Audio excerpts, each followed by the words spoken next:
It happened so fast the music didn't even pause. The chair slipped under me, one leg catching the edge of the stone, and suddenly I was on the patio, my palms scraping the ground, my breath catching halfway in my chest. For a second, the conversation nearby faltered. Then someone laughed. Not loud. Not cruel. Just enough to let the moment pass. The smell of grilled meat hung in the air, thick and warm, as if nothing important had happened. I had polished my shoes that morning. The old brown pair I saved for family gatherings, thinking it still mattered how I showed up.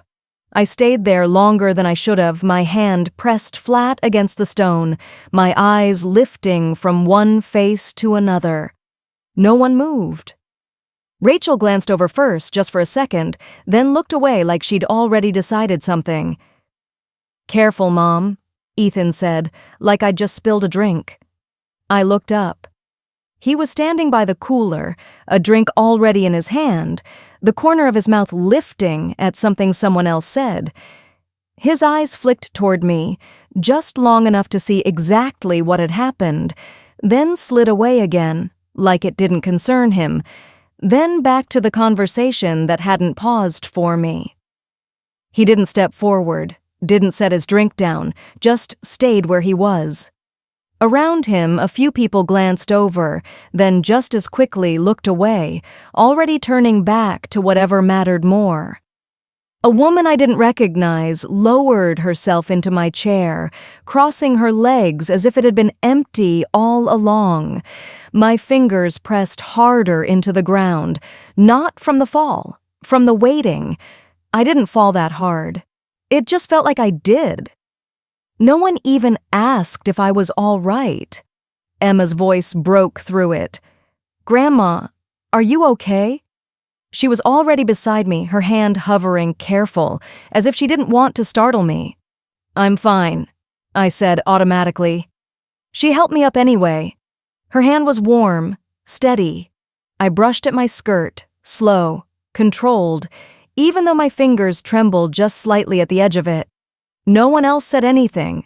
No one apologized. The music picked back up, louder now, filling in the space where something should have been said. It would have been easy to call it an accident, a loose chair, bad footing, one of those things that just happens. But standing there, I felt something settle into place. Quiet. Certain. This wasn't new. I should have seen it sooner. I moved away from the table, giving space where no one had asked for it, and watched them for a moment. My son laughing, his shoulders relaxed. Rachel adjusting a tray of food like everything was perfectly arranged. Conversations weaving around me without ever quite including me. No one was trying to hurt me. That was the part that made it harder to ignore. They just weren't trying not to. And I realized then, standing in the middle of that backyard with the seat I'd been sitting in already taken, that something in the way I existed in their lives had been shifting for a long time. I just hadn't stopped to name it. Not yet. My name is Bonnie Lawson. I'm 76 years old, and I've spent most of my life learning how to keep things running smoothly. Meals, plans, people. I know how to step in when something feels off. I know how to make space when someone else needs it more. But that afternoon, I wasn't sure if I still had a place to step into. If you've ever had a moment where something small didn't feel small at all, tell me where you're watching from. And stay with me, because this didn't start at that barbecue, and it didn't end there either. Because it hadn't always been like this. I used to be the one who held these gatherings together, not in any official way, no titles, no announcements, but people relied on me in ways they didn't always notice. The invitations went out on time. The extra chair appeared when someone unexpected showed up. Conversations flowed without turning into tension. I noticed things before anyone else did. Who hadn't eaten yet, who needed to sit down, which child was about to cry before the first tear even fell. I used to bring something every time. Food, dessert, whatever I thought they might need. I didn't think of it as effort. It was just how I moved through the world. Even after Robert passed, I kept doing it. The house felt too still without him, but when the family came over, the quiet lifted. Voices filled the kitchen. Footsteps echoed down the hallway. Laughter settled into the walls like it had always been there. Ethan would stand near the counter, talking about work, about plans, about things that sounded bigger than anything we used to need. Rachel would arrive with something neatly packaged, apologizing lightly as she set it down, and I would wave it off, telling her it was more than enough. The girls would run through the rooms, their voices rising and falling, and I would follow behind without thinking, straightening, adjusting, making sure nothing tipped too far out of place. That was my role. It felt natural, reliable, necessary even. I believed for a long time that if you kept showing up like that, quietly, consistently, you stayed part of things, not always in the center, but never entirely outside of it either. And for a while, that seemed to be true, until the gatherings started happening somewhere else. At first, it sounded practical. More space, Rachel said, easier for everyone. Their backyard was larger, newer, arranged in a way that made entertaining look effortless. I nodded. It made sense. I figured it didn't matter where we met, but I remember the first time I arrived there and didn't know where to stand. I lingered just inside the kitchen, holding the dish I'd brought, waiting for someone to tell me where it should go. Conversations were already in motion. People moved around each other with an ease that didn't leave much room for interruption. No one ignored me exactly. They just didn't notice me right away. I set the dish down on the counter myself, asked if there was anything I could help with. She checked her phone briefly before answering, like she was keeping track of something else. Rachel smiled, distracted, and said she had it handled. So I let the moment pass. Listened instead of speaking. It felt like the simplest thing to do. It always does, in the beginning. And I didn't realize then how easy it is to disappear that way. At first, I told myself it was just a shift in routine. That's how these things usually begin, not with anything obvious, not with a moment you can point to and say, this is where it changed, but with something quieter. A different location, a different rhythm, a small adjustment that makes sense on the surface. I still showed up the same way I always had. I brought food, something warm, something made from scratch. I arrived a little early, out of habit, thinking there might be something to help with. For years, there always had been. But Rachel had already arranged everything by the time I walked in. The table was set. The drinks were lined up. There was a system to it, one that didn't seem to leave much room for anything extra. For me. "Oh, you didn't have to bring anything," she said, taking the dish from my hands before I'd fully stepped inside. Her smile stayed in place, but her attention didn't. "I know," I said, managing a small nod. "I just thought, we've already got it covered," she added, setting my dish down near the edge of the counter without looking at it again. The sentence didn't need finishing after that. It blended into everything else. Not rejected, just unnecessary. At some point I stopped being asked and just started being expected. That became the pattern. I would bring something. She would thank me, and then it would quietly disappear into the background. The first few times, I didn't think much of it. It takes a while to notice something like that, how your role changes not all at once, but piece by piece. A suggestion that doesn't quite land. A question that drifts unanswered because the conversation has already moved on. I remember one afternoon standing by the kitchen island while Ethan and Rachel discussed plans for a weekend trip. We should leave early Saturday, Rachel said, scrolling through her phone. Beat the traffic. Yeah, Ethan replied. We'll pack Friday night. I waited for a pause that never really came. You might want to check the weather, I said gently. They were expecting rain. We'll figure it out, Mom, Ethan cut in, a little quicker this time. Not sharp, just final. Rachel nodded without looking up. It'll be fine. They kept talking. I stayed where I was for a second longer than I needed to, my hands resting lightly against the edge of the counter, before I nodded to myself and stepped back. It wasn't a big thing. None of it was, on its own. That's what made it easy to excuse. But moments like that have a way of stacking up. I started to notice how often I asked where I should be, instead of simply moving the way I used to. Where would you like me to put this? Do you need help with anything? Is there something I can do? Each question felt smaller than the last, and the answers were always the same. No, we've got it. You can just relax. Everything's under control. They meant it kindly. I believe that, but over time it stopped feeling like kindness. It felt like I was being carefully moved out of the way. I adjusted the way I always do. I found a seat when there was one, stood when there wasn't, listened more, spoke less, smiled when it seemed appropriate, nodded along to conversations that didn't quite include me, but didn't exclude me either. Not directly. There's a kind of invisibility that doesn't come from being ignored completely, but from being gently edged outward. That's what it felt like. Even the girls had begun to settle into their own places. Chloe still came to sit beside me sometimes, her voice softer than the others, her attention steady. She would ask about recipes, about things from before, about how we used to do things. She listened in a way that made you feel seen. But Ava had changed, not suddenly, just gradually.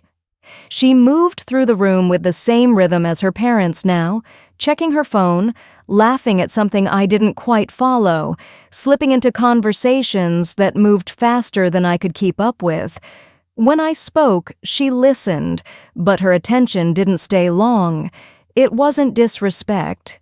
It was distance. And distance is harder to argue with. Because no one is doing anything wrong, they're just not doing anything to bring you closer. I told myself this was normal. Families grow, people change, roles shift. It would have been unreasonable to expect everything to stay the same. Still, there were moments that lingered. Small ones, but sharper than they should have been, like standing in the living room while everyone gathered around the television, laughter rising in bursts, and realizing no one had called my name, or reaching for a dish in the kitchen only to find Rachel had already moved everything somewhere else, reorganized in a way that made sense to her, not to me. Just leave it there, she said once, gently guiding my hand away from the counter. I've got a system. I let go. Of the dish. Of the moment. None of it was intentional. That's what I kept telling myself. And maybe that was true. But intention doesn't always change the outcome. Over time, I stopped bringing as much. Simpler dishes, smaller portions, things that didn't require attention. It felt easier that way, less risk of stepping into a space that no longer seemed to need me. I arrived closer to the start time instead of early. I waited to be invited into conversations instead of finding my way into them. I told myself I was adapting, that I was respecting their space, that this was what it looked like to step back gracefully, and maybe in some ways it was. But there's a difference between stepping back and being moved back. I just hadn't decided which one this was yet. Because as quiet as the shift had been, it still felt manageable, reversible even, like something I could correct if I found the right moment, the right words, the right way to step forward again without making anyone uncomfortable. I held on to that idea longer than I should have, because once you let it go, you have to face what's actually changed. And the truth is, it didn't stay this subtle for long. The idea of moving didn't come up all at once. It was introduced the way most permanent changes are, carefully, reasonably, wrapped in something that sounded like concern. "You shouldn't be out there by yourself," Ethan said one afternoon, standing in my kitchen with his hands resting lightly against the counter. "It's too much for one person now." I followed his gaze out the window toward the yard Robert and I had kept for years. The trees were taller than they used to be. The fence leaned slightly in one corner where we'd always meant to fix it. It didn't look like too much to me. It looked like home. "I manage," I said. "I know," he replied quickly. "That's not the point." Rachel stepped in beside him, her tone softer. "You'd be closer to us, closer to the girls. We could help more." Help. The word settled in the room longer than anything else. At first I resisted in the way you do when something feels unnecessary, but not unreasonable. I pointed out the routines, the familiarity, the way everything still worked the way I needed it to. I didn't say what mattered most, that leaving would feel like losing Robert a second time, but they kept coming back to it. Not pushing, just returning. Think about winter. If something happens, it just makes sense. And eventually, I did what I've always done when something sounds like it's for the good of everyone else. I agreed. The process moved faster after that. Listings were pulled up, numbers were discussed. Ethan handled most of it, explaining everything in a way that made it sound simple, temporary, logical. Rachel talked about possibilities. "Something smaller," she said. "Something that fits your life now." My life now. I nodded, even when I wasn't entirely sure what that meant. The day we walked through the house with a realtor, I found myself noticing things I hadn't paid attention to in years. The way the light settled across the living room in the afternoon, the slight creak in the hallway floor, the mark on the wall where a picture had once hung. "These are the updates buyers look for," the realtor said, gesturing toward the kitchen. Ethan nodded, already asking questions. I stood back, my hands loosely folded, listening as my home was translated into features and selling points. It felt distant, like I was already stepping out of it. The offer came quickly. "That's a strong number," Ethan said, scanning the paperwork. Rachel smiled. "It's perfect timing." I looked at the page, at the number that was supposed to represent everything that house had been. It wasn't a bad offer. That wasn't the problem. "Okay," I said. The decision sounded smaller, out loud than it felt. The closing happened faster than I was ready for. Boxes filled the rooms, drawers emptied. The house echoed in a way it never had before. Chloe came by one afternoon while I was sorting through old photographs. "Do you need help?" she asked, already kneeling beside the box. "I think I've got it," I said, but I didn't stop her. Ava stopped by later that week, standing near the doorway, her phone still in her hand. "Wow," she said, glancing around. "It looks different?" "It does," I said. She nodded, but her attention slipped away almost immediately. That difference stayed with me, longer than I expected. The day I handed over the keys, I paused at the front door. Just for a moment, not long enough for anyone else to notice. Then I stepped outside and closed it behind me. The new place was practical. That was the word Rachel used. A smaller condo in Aurora. Clean, manageable. Close enough to Naperville that I could be at their house in 15 minutes. "It's perfect," Rachel said the first time she saw it. "Everything you need." I smiled. It was easier that way. At first, I thought being closer would change things. I could come by more often, be around without needing to plan, be part of things again in a way that felt natural. So I tried. The first time I stopped by without much notice, I knocked lightly and stepped inside when no one answered right away. Voices carried from the living room. Laughter. Movement. Rachel appeared a moment later, surprised. "Oh, hi," she said. "We didn't know you were coming." "I was nearby," I said. "I thought Next time, just text first," she added, already glancing back over her shoulder. "We're kind of in the middle of something." Not unkind, just set. I nodded. Of course. I didn't stay long. After that, I called ahead. "Is this a good time? Are you home? Should I come later?" Sometimes it worked. Sometimes it didn't. "We've got a lot going on today. Maybe another time." "Today's not great?" Each answer made sense, but they started to sound the same.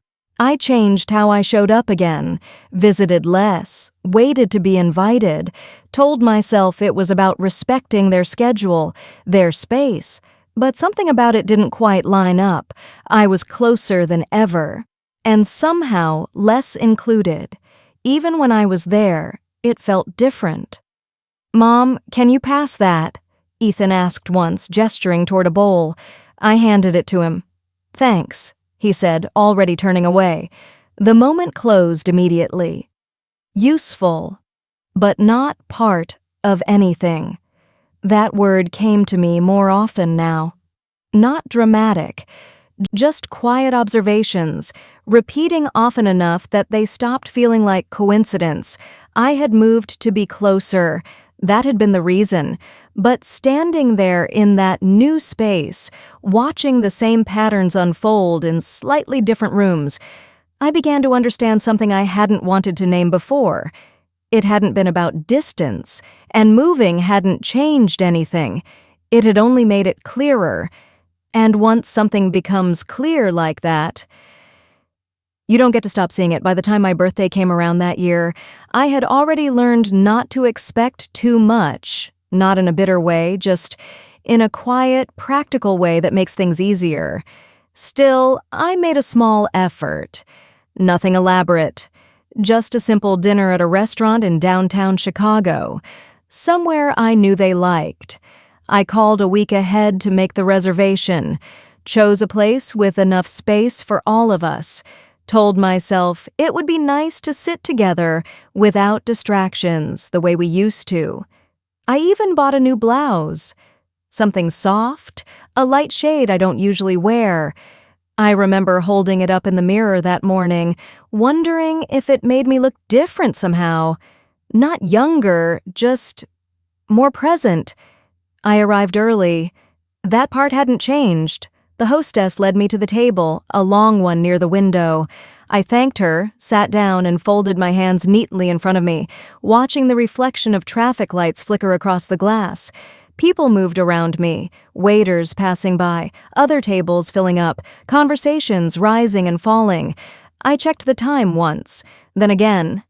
Ethan texted first, running a little late, traffic.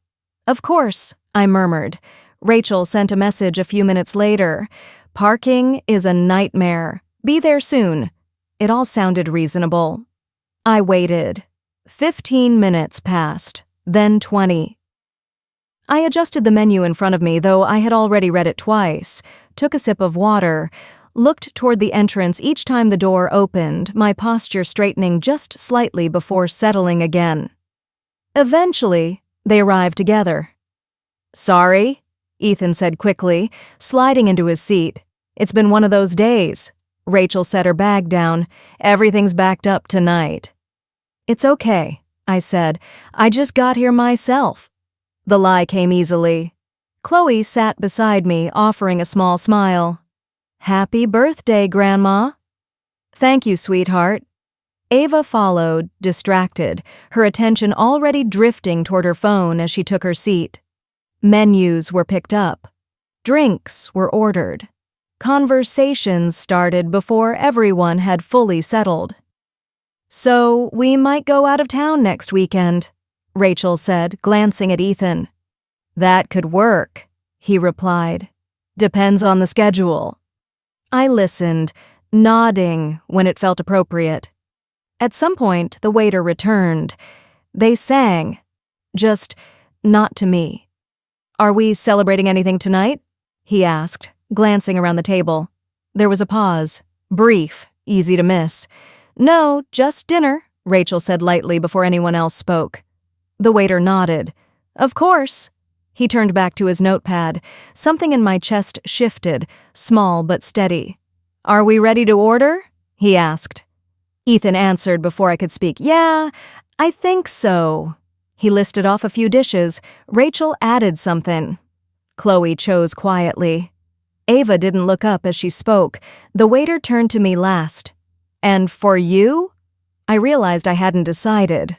"Oh," I said softly, glancing down. "I'll just have the same." He nodded. The conversation moved on. Work, plans, small updates that shifted quickly from one topic to another. I followed what I could, letting the rest pass when it moved too fast to hold. No one meant to leave me out. There was no single moment where it happened. It was just everything happening without me needing to be part of it. The food arrived. Plates were set down. Glasses shifted. Someone laughed at something I hadn't heard the beginning of. I picked up my fork, then paused, looking down the table. I had imagined this differently. Not dramatically, just a little slower. A little more aware. Instead, it felt like I had stepped into something already in motion. Halfway through the meal, Chloe leaned toward me. "Did you get cake?" she asked softly. "I didn't," I said. "I thought we'd just—" Rachel glanced up. "We can grab something after," she said. "If there's time." If there's time. The words landed more clearly than anything else that evening. Ethan checked his watch. "We shouldn't stay too long," he added. "I've got an early morning." "Right," Rachel said. I nodded. "Of course." No one asked what I wanted. The plates were cleared sooner than I expected. The check came. Ethan reached for it immediately. "I've got it," he said. "Thank you." It felt like the right response. Outside, the air was cooler. We stood for a moment on the sidewalk, the city moving around us. "Well, this was nice," Rachel said. "Yeah," Ethan added. "We should do it again sometime." "I'd like that," I said. Chloe hugged me before stepping back. "Happy birthday," she said again, softer this time. "Thank you." Ava waved briefly. "Bye, Grandma." "Good night." And then they were gone. Just like that. No cake, no lingering, no moment that felt like it belonged to the reason we were there. I stood there for a second longer than I needed to, watching the space where they had been. Then I turned and walked toward my car. The drive back felt longer than usual, not because of traffic, because of the quiet. When I got home, I set my keys down and stood there looking around the room. Everything was exactly where I had left it. Nothing had changed. And somehow, that made it clearer. It wasn't just the house, it wasn't just the distance, and it wasn't just timing. It was a pattern. Subtle, polite, easy to excuse, but consistent. They hadn't forgotten my birthday, they had just moved through it, the same way they had learned to move around me. A few days after my birthday, I didn't bring it up. There didn't seem to be a reason to. Nothing had gone wrong. No argument, no harsh words, just a dinner that had moved along without ever quite stopping where it should have. So I let it settle the way I had learned to let most things settle. Quietly. I was still in the chat, just not in the plans. Rachel invited me over that weekend. "Just something small," she said. "We're keeping it casual." I almost said no. Not because I didn't want to go, but because I wasn't sure what I would be stepping into. Still, I agreed. When I arrived, the house was already full. Music played softly in the background. The kitchen counters were lined with food, some homemade, some store-bought, arranged neatly in a way that looked effortless. "It's just a few friends," Rachel said at the door. "Nothing big." "Of course." I set my bag down carefully, adjusting the strap before letting it go. For a moment I stood there, waiting for the familiar instinct to return. The one that used to tell me where to go, what to fix, what needed attention. It didn't. Everything was already handled. So I stepped aside. Chloe found me not long after. "You came," she said, her voice soft with relief. "Of course I did." She stayed near me for a while, talking about school, about a project she was working on, small things that were easy to follow. It was easier with her. It always had been. At some point, Rachel called everyone toward the backyard.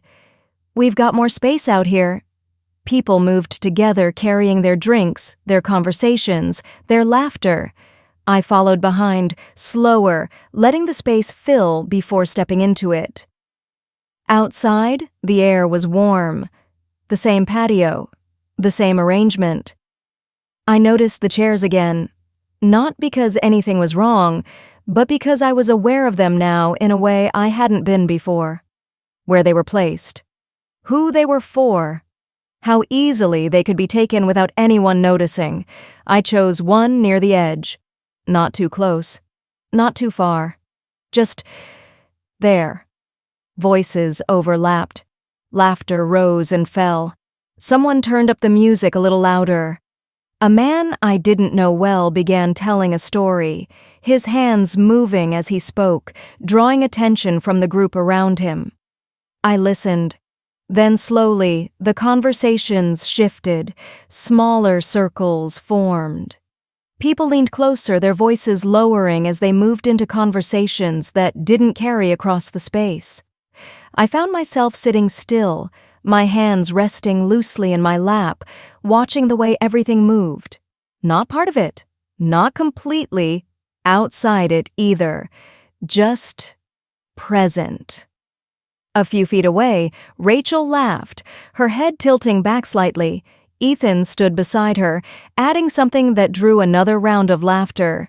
No one looked in my direction. Not deliberately, just not at all. I lowered my gaze. That's when I noticed the phone. It was resting on the table beside me, face up. I wouldn't have paid attention if the screen hadn't lit up.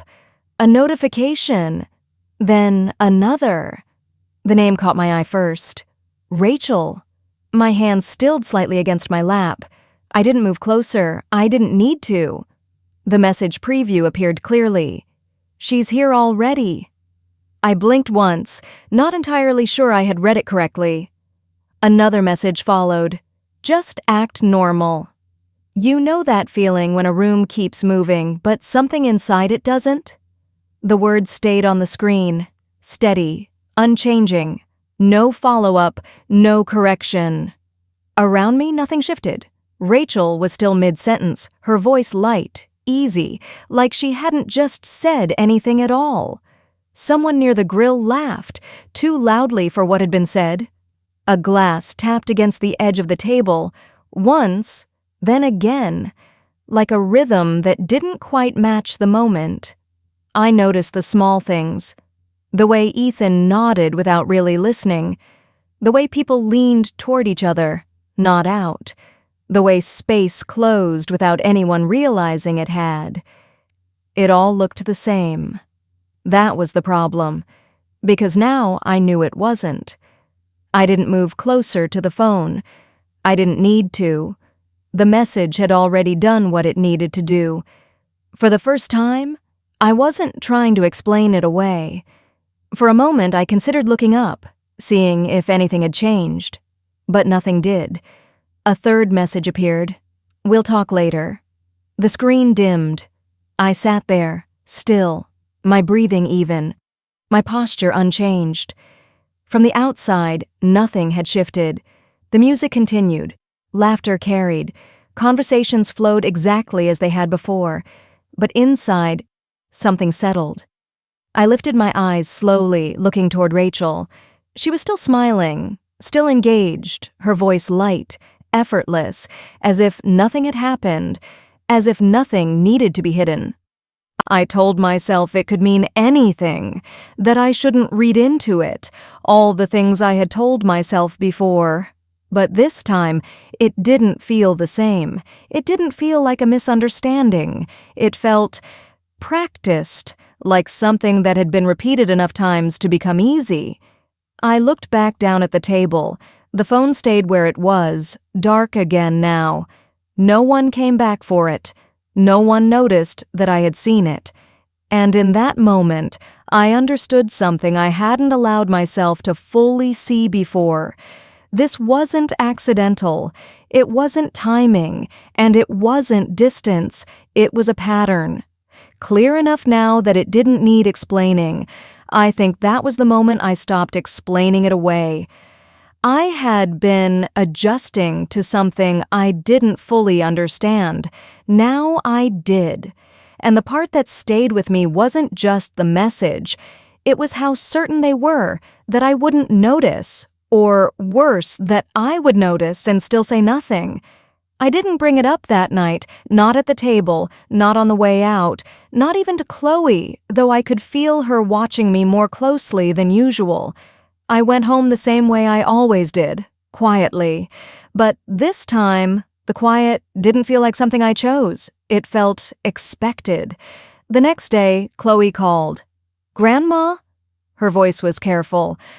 "Are you okay?" "I'm fine," I said. There was a pause. "You left early yesterday." "I was tired." Another pause. "I'm sorry," she said quietly. "For what?" "For everything." I didn't answer right away. "I should have said something," she added, "at dinner, or last night." I leaned lightly against the counter, closing my eyes for a moment. "It's not your responsibility," I said. "You're not the one making those choices." She was quiet again. "Are you coming this weekend?" she asked. "Dad said we're doing another barbecue." "Another one?"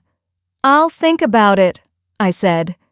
"You should come," she said softly. "Please." There was something in her voice, something that made it harder to say no. "I'll come by," I said. Later that evening, Ethan called. "Hey, Mom, you doing okay?" "I'm fine." "Good," he said. "We've got people coming over this weekend. Same as last time. Thought you might want to stop by." "The same as last time." "What time?" I asked. "Early afternoon. Nothing big." "Of course." There was a small pause. "You coming?" he asked again. "Yes," I said. The answer came easily. That was the part I noticed. A few weeks ago, I would have said yes without thinking. Now I noticed that I hesitated first. That weekend, I arrived on time. Not early, not prepared, just there. The house was already full. Music drifted out into the yard. Voices overlapped. The same easy rhythm I had come to recognize. I stepped inside, offering small greetings as I moved through. "Hi, Bonnie. Good to see you." "Hey." Polite, light, easy. Rachel was in the kitchen. "Oh, hi," she said, glancing up briefly. "You made it." "I did." "There's food outside," she added, already turning back. "Help yourself." "Thank you." I stepped aside to let someone pass. They didn't notice. That was the moment, small enough to ignore, clear enough not to. I didn't wait. I moved toward the backyard, the same patio, the same arrangement, the same quiet understanding of how everything worked. People had already settled into their places. Conversations were already in motion. No one looked for me. No one made space. I stopped just inside the doorway for a second, watching. Then I stepped toward the edge and found a place to stand. Not in the center, not completely outside it either, just where I had learned to be. No one noticed when I stopped trying to join in. I just stood there. If you were in my place, after seeing something like that, after realizing it wasn't accidental, would you say something, or would you stay quiet and keep the peace, and keep watching? Because what happened next made it clear. There wasn't really a neutral option anymore. It wasn't loud. That's why it took me so long to see it. I didn't move right away. For a few seconds, I stayed where I was, just inside the edge of everything, letting the sound settle into something I could follow again. Laughter, glasses clinking, someone calling for more ice. Nothing had changed. That was the part that stood out. I stepped forward slowly, reaching for a glass of water from the table near the grill. My hand was steady, my movements measured. No one was watching. Ethan stood a few feet away, talking to a man from the neighborhood. Rachel moved between small groups, adjusting plates, keeping everything moving. She was good at that. I took a sip of water, my eyes moving across the space. There was a pattern to it now. Who people turned toward, who they didn't. "Hey, Mom." Ethan's voice came from behind me. "Hi. You good?" he asked, already half turned away. "I'm fine." "Good," he said, nodding once before stepping back into his conversation. It lasted seconds. Not a conversation, just confirmation. I set the glass down. Rachel passed by not long after. "Did you eat?" she asked, still walking. "I will." "There's plenty," she said, already gone. I watched her move through the space, efficient, smooth. Everything had a place. Everyone had a place. I knew mine. I moved toward one of the tables and picked up a plate, more out of habit than anything else. A couple standing nearby shifted slightly as I stepped closer, not to make space, just enough to continue their conversation without interruption. I paused, then adjusted my position without saying anything. It was small, but it was clear. I stood there for a while, listening. Work, plans, trips, familiar conversations moving quickly from one thing to the next. "We're thinking of heading out next month," Rachel said, her voice carrying just enough. "That'll be nice," someone replied. Ethan nodded. "Yeah, we've been needing a break." I waited. Not for anything specific, just the moment someone might include me. It didn't come. The conversation moved on. I set the plate down, untouched. For a moment, I considered leaving, quietly, the way I always had. No explanation, no disruption. It would have been easy. It always had been. But something about that didn't sit the same anymore. Not after what I had seen. Not after I had stopped pretending not to understand it. I stayed. Not because I felt included, but because I wanted to see it clearly. All of it. Time passed without much to mark it. The light shifted. The music changed. People rotated through conversations, some leaving, others arriving. The space adjusted without ever pausing. I noticed how easy it had become to stand there without being needed. How natural it felt. Chloe came to stand beside me. "Are you okay?" she asked quietly. "I'm fine." She hesitated, then nodded. "I'm glad you came." I looked at her for a moment. So am I. And I meant it, because now at least I could see it. A few minutes later, Ethan called out from across the yard. "Hey, everyone, come here for a second." His voice carried easily. Conversation slowed. People turned. The space shifted. Rachel moved to his side, her expression settling into something composed. I felt it before I understood it. A change. Subtle, but deliberate. I didn't move closer. I stayed where I was. But I listened. Ethan glanced around, waiting just long enough for the last voices to quiet. "Just wanted to say something quick," he began. His tone was light, but it didn't feel casual. Not this time. Rachel stood beside him, her hands loosely clasped, her smile steady. People leaned in. Attention gathered. My fingers pressed together again lightly. Whatever this was, it had already been decided. And for the first time, I had the sense that I wasn't just outside of it. I was part of it, just not in the way I used to believe. I lifted my eyes, watching them both now, waiting, because whatever he was about to say wasn't going to be small. Not this time. Ethan waited until the last few voices faded. Then he smiled. "Just wanted to say something quick," he said, glancing around, "before everyone heads out." People leaned in slightly. A few nodded. Someone lifted a glass. "I know things have been shifting lately," he continued, "so Rachel and I have been working on a way to make everything simpler." Rachel stood beside him, her expression steady. "More organized," she added. "Better for everyone." Better for everyone. I felt my hands rest more still against each other. "So, going forward," Ethan said, "we're going to keep gatherings a little more structured, smaller groups, planned ahead." There was a pause. "Just to keep things manageable." Manageable. "And we'll rotate weekends," Rachel added. "Different groups, different times. That way it doesn't get overwhelming." A few people nodded. "That actually makes sense," someone said. "Yeah." Another voice agreed. I watched the way the words landed, not questioned, not examined, accepted. Ethan glanced around again, checking the room. Then, almost lightly, he added, "And Mom's been doing great in the new place." A few heads turned toward me, brief smiles, polite nods. "That's good. Glad to hear it." And just like that, the attention moved on, like I had been acknowledged, not included. Something settled then, not sharp, not sudden, just complete.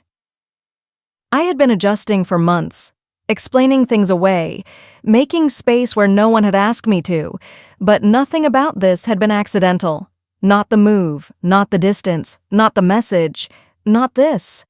This was a system. Clear, planned, already in place. I looked at Ethan, at how certain he was, at how easily Rachel stood beside him, holding the shape of it all together. They weren't unsure. They weren't figuring it out. They had already decided. And for the first time, I understood something I hadn't allowed myself to say before. This wasn't about making things easier. It was about deciding who belonged inside the structure and who didn't. I straightened slightly. It was a small movement, but it changed something. I didn't raise my voice. I didn't need to. "I understand." My voice was calm, clear enough that a few people turned again. Ethan looked at me, just briefly surprised. "Yeah?" he said. I nodded. "I understand what you're doing." There was a pause. Not long, but long enough. Rachel's smile didn't quite change. Ethan didn't speak, so I continued. "You're not organizing gatherings," I said evenly. "You're deciding who gets included and when." No one interrupted. No one laughed. The space held. "I should have seen it sooner," I added, softer now. "But I see it now." The words didn't rise. They didn't need to. They landed. Ethan shifted slightly. "Mom, that's not— It's all right," I said gently, not cutting him off, just not opening the door for explanation. Because I didn't need one. I let a small breath out. "I think it makes things clearer," I said. Rachel nodded slowly. "That's what we were hoping. I can see that." Another pause, but this one felt different. Because this time, I didn't step back from it. I stayed where I was. And I'll make it simple too. My voice didn't change, but something in it did. If it needs to be planned, rotated, managed, I glanced around the space once, then back at them. Then I don't need to be part of it. No one spoke. No one moved. For a moment it felt like everything had paused, but only around me.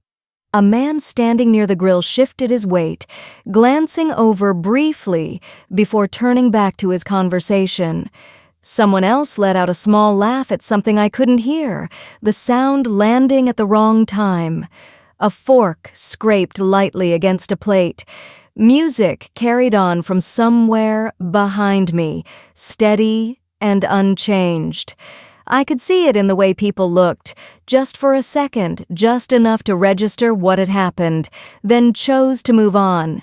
No one rushed forward. No one even leaned in. It wasn't confusion, it was a decision. And somehow that made the silence feel louder than anything they could have said. The quiet didn't feel accidental anymore. It felt earned. I picked up my glass, more out of habit than anything else, then set it back down again. I'm not upset, I added, and it was true. I just don't think I belong in something that has to be arranged around me.